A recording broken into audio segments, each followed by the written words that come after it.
Hello everyone, how's it going?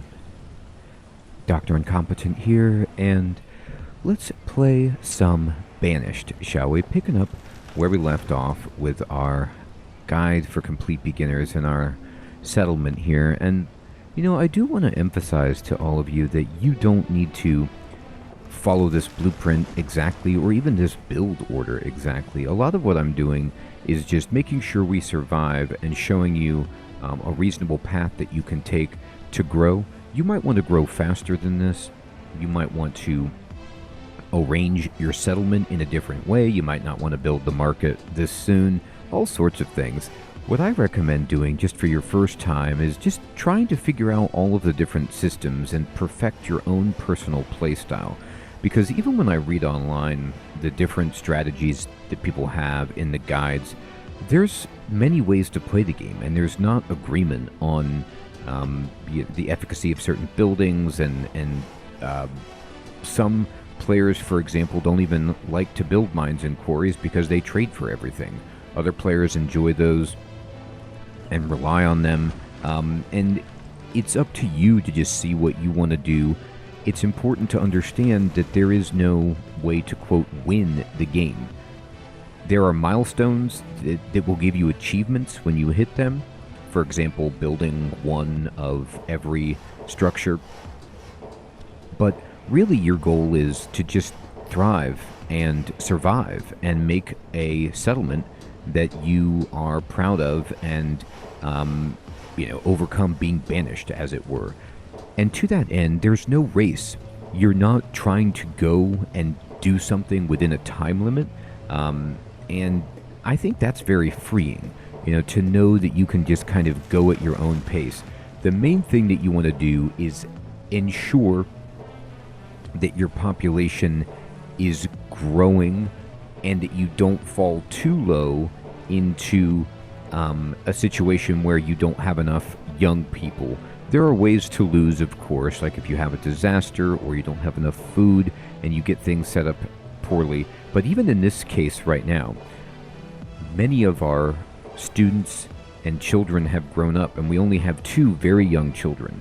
So this means total we have 6 young people, students and children combined, out of our population of 24. So we're dwindling on the side of having lots of workers, but the next generation is not really present. Now, you can get away with this for a while if you want to just make sure you stabilize your food situation, but we have 1,800 extra food, so we're doing fine. We need to finish this house to get more people into homes so they can grow. And you see, they haven't had a baby yet, and they're 20 and 25. What's worth doing is just looking around at the different houses and seeing how old your eldest people are. If they're in their 30s, these are the people that just came here to build the settlement, so they can still have children, and that's fine. They can, and then the young people here can have some children when they marry off into other families and stuff like that. The concern that I want you to avoid, that I ran into, is I was so slow in my Let's Play, being terrified of running out of food, that I focused on just completely stopping population growth to build up all these different things, and I kind of got behind on population growth. And what that did was that it put me in a situation where I had people who were like 70 and 80 who were just working, but they couldn't have kids anymore. And then I really had a time, like I was able to come out of that and we were able to have kids and grow, but it set me back because it took a while to do that. You can, of course, get nomads to come in to help with your population, but I haven't found them to be ultra reliable. So what I want to do is make sure that we are providing the opportunity for people to have kids as long as we've got the food, which we do. So they're almost done with the well here. You can see the builders are on that, and then they'll go to this house over here.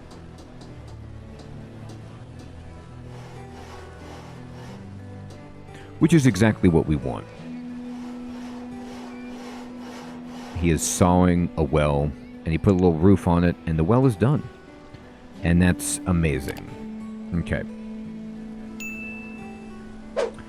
So our market is nicely stocked with many, many different things.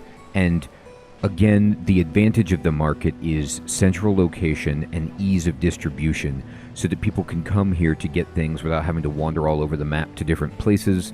And the person who distributes it, the vendor, can do this quickly because of their little cart, so that you just save time. Like, the most time that you can give your workers to go out and do their job, the more productive they will be. And let's see, are we building this yet, people? Or do I have something else for you to be building? Did I assign another structure? This house is full, this house is full, okay. Herbs are done. They might be building roads. Alright, so I'm going to speed this up. And also, if you want to just know, like, if you're kind of like, where'd they go? Just remember, you can go to this tool, and you can see this person is picking up resources, and this person is picking up resources. So they're trying to get the resources that they need to build this house. And it does take stone, and you can see we're running low on stone because we're down to 7. And we did... Sorry, I always push escape sometimes to close those windows, even though that doesn't do that. It just brings up the menu. It does close it, but then you bring up the menu. So let's see how we're doing on stone overall. We set a bunch of it to get gathered. Now, you see how there is some... there's a big lake over here, and there's a ton of stone down here. What we can do is build a bridge over this so that our people can access these closer materials. So I'm going to go to roads, and let's just build the bridge first. And I'm going to start it like right here and then build it right across here. It's going to take 24 wood and 6 stone. So I'm going to lay that in, and then we can kind of connect this to a road when it gets done. And this will be good because there's a ton of iron and stone and trees and stuff over here. So we want people to be able to get there. And we're going to build multiple bridges. But it's just nice to have one right here.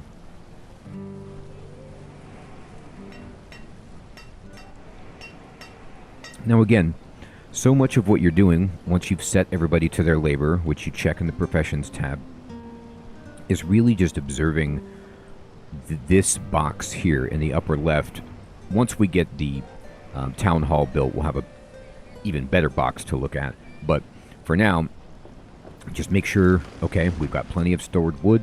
Firewood is doing reasonable. And this food, 1,000 plus, is really, really good. And then lots of iron, actually. Tools, good. Clothing, pretty good. We're kind of short on leather, and that's okay. And then stone, getting there.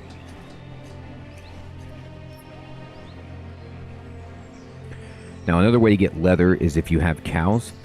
So we can trade for cows, and then you get just like beef, meat from the cows, and then also some leather. And that makes the basic clothing. But if you click on either the tailor or the blacksmith, you'll notice that there's a little drop-down window right here, and the hide coats are the basic coats that you start making, but you can make a wool coat with wool from sheep, and then you can make an even better coat with leather and wool, which is like just more efficient at keeping people warm. And then look, as time has passed with the new houses, now we have gone up to having 5 babies. We had 2, 3 people have had babies. You can see it's probably right in here. Yep. And these people are about to have babies. Boy, remember when Rake, we started out, was a child? Look at this. Rake is all grown, and is in a situation to grow our settlement further. So here we go. Torrances is a new child that was born. And now we have 9 young folk out of our population of 27, which is like a third, which is good. That's on the end of like growth spectrum, and I'm happy with that. We could push it even further, of course, if we wanted. But what you want to do is just make sure that with all these new people through the seasons, beyond when the harvest starts to dwindle, how much food do you have? And this can be a mistake that you make, like an anno or something like that, where you start growing and at first you don't see the effect on, your economy. And it seems fine. You're like, oh, okay, great. We're doing great. You want to build slowly because if you get over your skis, it might take a second for you to realize, and then you might not have enough of a cushion to weather it. That's why I like to have a ton of materials stored up, so I do have a good cushion. But it's better to grow slowly, in my opinion, to see what your infrastructure can handle. Okay, so we don't have a road going to the fishing hut, which like the dock. We probably want that. So let me bring a road over along the orchard, and then we can build it right there. It's good. We have 2 builders, and we don't need any. And I think our next project is going to be probably building a trader. Now, I'm only reluctant on that because we don't have a ton. I'm going to build the trading post right here. And this is a lot of stone. This is hard to build. It's a lot of iron. It's a lot of wood. But this is a magnificent structure that we're going to need. And I will start the business of building it. You don't want to build it here because this is a closed off lake. You need to build it on a river because a boat will come by. That's how they get there. At first, when I started playing this game, I assumed, like, in Dwarf Fortress or whatever, or even RimWorld, the trader would come with like a wagon or a caravan or something. It's water based, so they need water access. Okay, and we'll build this right here, and let's make sure we've got enough stone. So I'm going to collect stone. See, there's a ton over here. Any over here? No. This is all iron.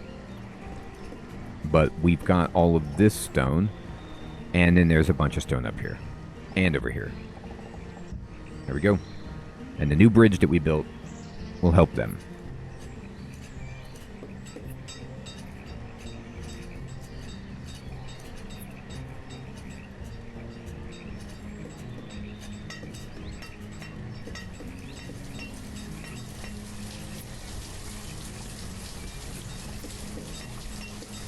So food is still around 1,600.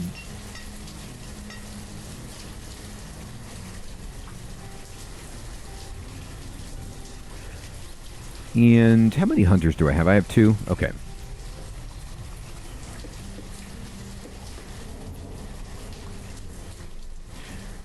From what I understand, building your hunting cabin near areas where you see deer is important, that the deer aren't just decorative.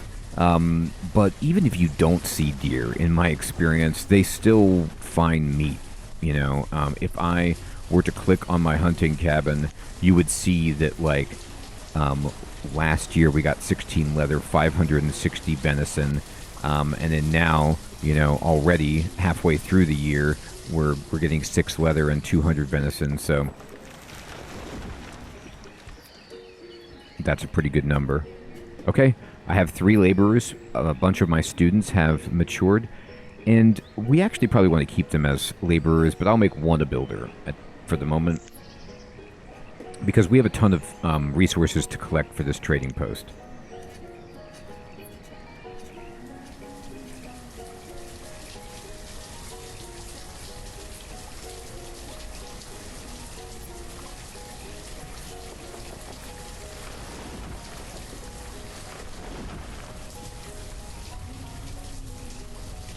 Now, I'm going to, you see the herbs are set. I'm actually going to go up to 200 herbs. And the reason I'm doing this is temporary. I'll show you in a moment.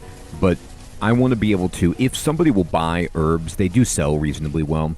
And I like to have 100 just on hand and then sell the rest. That might be a number that's too high. Again, these are just my ballpark figures. I don't use the exact math, and your tolerance for certain thresholds of resources may be higher or lower. You just kind of play and tweak them and as to what feels good for you. But my point about this is I'll go back to 100 limit on this once I get to trading post. The trading post, another thing that's really cool about it, you see how our barn is not full, but our market is full. The market takes a strain off of your storage barns tremendously. And then so does the trading post. I would hit points in my game where like I would just run out of space for goods that needed to be stored in a barn, and I'd have to build more barns. But once you get the trading post, it has an enormous capacity for storage. So you can put things in the trading post to store, to be able to trade. If you want to trade something, it has to be in the trading post. We're low on stone, which we know. But we actually almost have enough stone right here to build this. However, if something is stored in the trading post, it does not count on this window up here. It does not count as supply. People won't go there and eat it, I don't believe. It's just there for trading. And so it comes off of the board. It comes off of people's access for production buildings, for eating. So it's useful to store excess, but it can be tricky because you kind of have to do some calculations where you add what you have stored plus what's in here because it doesn't count against it. So anyway, it's another little thing in and of itself, but it's really, really nice to have it. This stockpile is pretty full. I might want to build another stockpile because I don't want this to overflow. I want them to be able to store all of their logs like right here if they have any.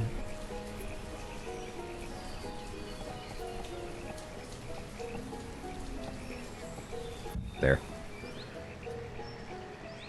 So what I do in the trading post is I store like one of every single type of resource because each item that you can trade has a different value. There's no money in this game. You're just trading goods straight up.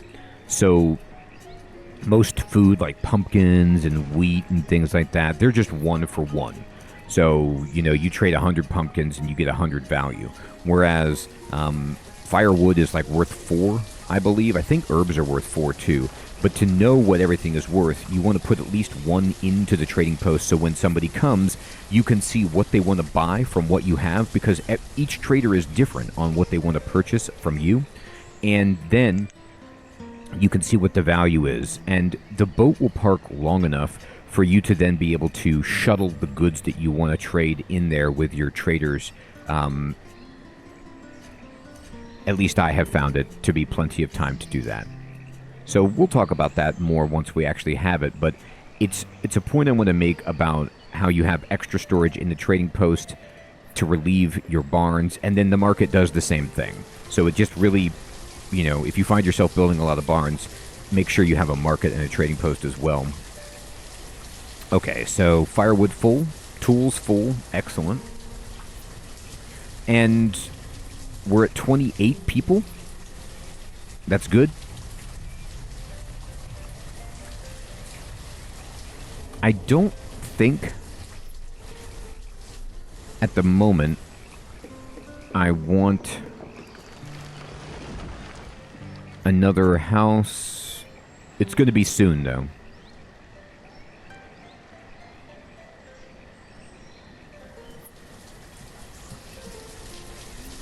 We're up to 2,200 food, so food is doing very, very well. So we might as well build another house. We're almost completely there. We're just waiting for stone. So people are going out to get stone either up here or down here.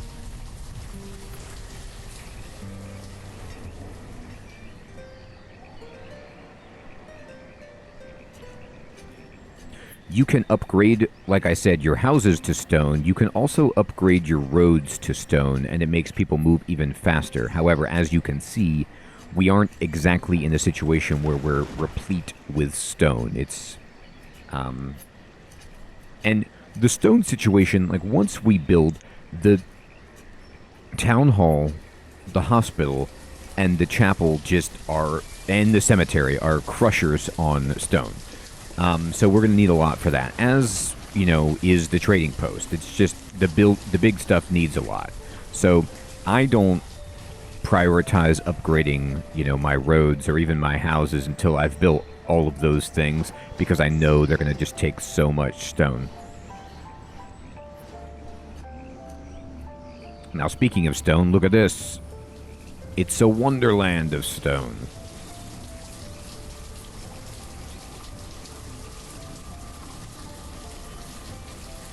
Okay, great. It's done. So now it needs a trader. And it's going... I think it takes, I want to say a year before somebody actually comes here. In my experience, a trader will come, once per year. And I'm going to just click on this, and we will assign one person to work. It wants 6 people. You don't need that many people.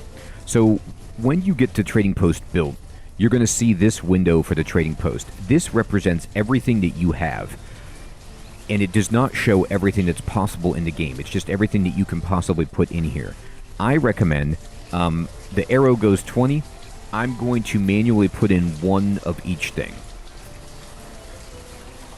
because this will allow me to trade and see what value the person is going to give me for the item, and also if they want the item. Now, you might be able to do this without having 1 of each thing in there, but this is what I did, and it worked for me, so that I could tell, how much money each thing was worth, and it wasn't, mysterious, and I could toggle it on and off. And then this way, will be set for just seeing that. Now, you can also order specific items, but you have to meet the traders first. And then you can set certain things to be purchased, like just a guarantee you're going to auto-purchase things so that you don't even have to pay attention to the trader. Now, at least early game, I don't worry about this at all. I don't even try to mess around with this, because you can see I don't stock my trading post full right now. And so I'm not in a business to auto trade. I don't have that much stuff going on. And I like to manage the trades individually. When somebody comes in, you will see right here. Oh, okay, never mind. You know what? So they tell you the value right here. You don't have to put just 1 item in there. So don't listen to me. It does tell you the value for the trade of the item right here. However, I just personally like to have the option of toggling them like this, so I know what I've got. But at the same time, you can see it right here. But when somebody comes in, it will gray out what they won't trade and what they will trade. And so you can see, okay, what are you going to give me? So right now, hide coats are worth a ton, but don't trade any of that. Here's what you don't want to ever trade: stone and iron. You can buy it, but don't trade it, because these are limited resources on your map until you build a quarry or a mine. And even then, that's a ways down. So I wouldn't trade leather either, unless you just, for some reason, have a ton, but you need to make sure you have enough clothing. Firewood, you can see, is 4, and herbs are also 4. Venison is also pretty good, 3. So I'm just doing this. This is my thing because I thought you had to, but you don't. So you don't need to do this. You can just see the values right here. Okay, good to know. I learn something new every time I play. At first, I was mystified by certain things in this game because I'm coming to Banished after having already played, not only Dwarf Fortress, RimWorld, Anno, lots of colony games and management games where, items have durability or the value is more clearly defined. And I just wasn't sure, for example, how much food people got out of each item. Like, does one resource give more food than another? The answer is no. One venison is the same as one peach. It just provides a different type of food for them, as far as I understand, to give them variety in their diet. But they do have different values, and I couldn't see that. This window shows it to you. So the game does a great job of documenting that. You just have to not be dense like me to read all the menus. All right, so you don't even have to keep a trader on here if you don't want to. I'm just using them right now to keep things stored. Now, if you start seeing that your, barns are filling up with something and you have too much, you can start bringing it into the trading post if you want to offload some goods. I'm okay for the moment. I don't need to do that. Now, I have 9 young people and 20 adults. That's pretty good. The trading post is done. We're going to just build another house right here. And then let's start thinking about what else we want. I would say that a town hall is very good, just because it gives you so much cool information. We could also throw in a tavern to make everybody happy, and let's do that. Let's make the people happy. So I'm going to build a tavern pretty close to the middle of the city.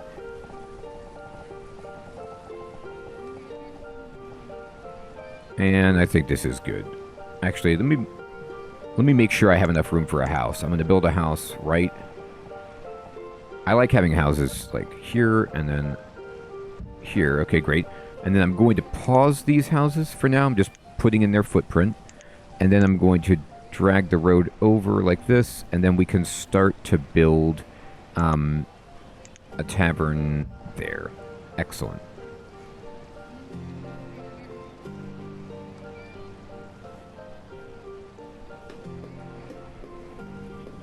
These people need a little space for libations.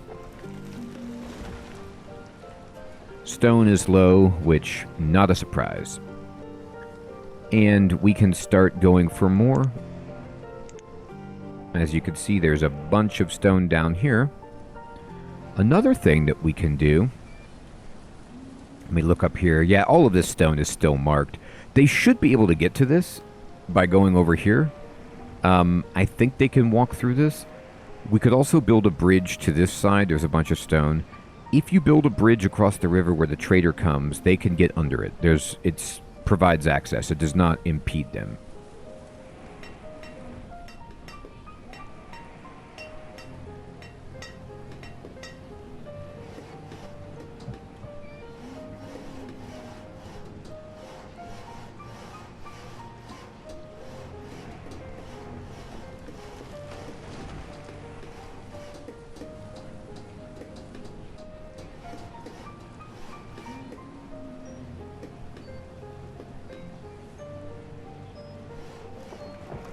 Our food situation is awesome.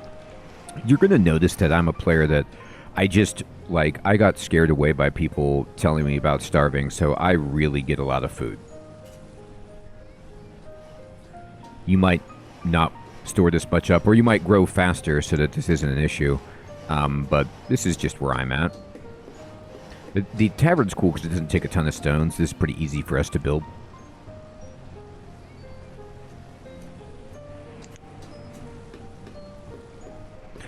At some point, as we get more resources, and especially as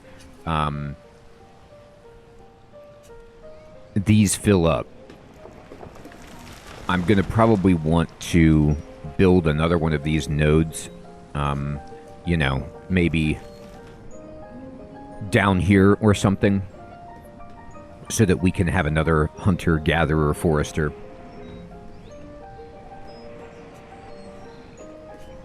And people living by it to provide these resources. Okay, so now the builders are all done with their jobs. I'm going to tick back one builder, but I am going to turn on some of these houses. Oh, and the one builder that we took off, they need to become a brewer. So at the tavern, people are going to come, hang out, and you can select what kind of ale they make. So we have peaches, which we can use, but we can also use berries. So I kind of like using berries because, let me see how many peaches I have. Actually, I have a lot of peaches. Usually you get a ton of berries, and I don't want to overuse my peaches for ale so that there is none left for people to eat. But honestly, let's go peaches. We have a lot of them. And let's just keep an eye on how we're doing there.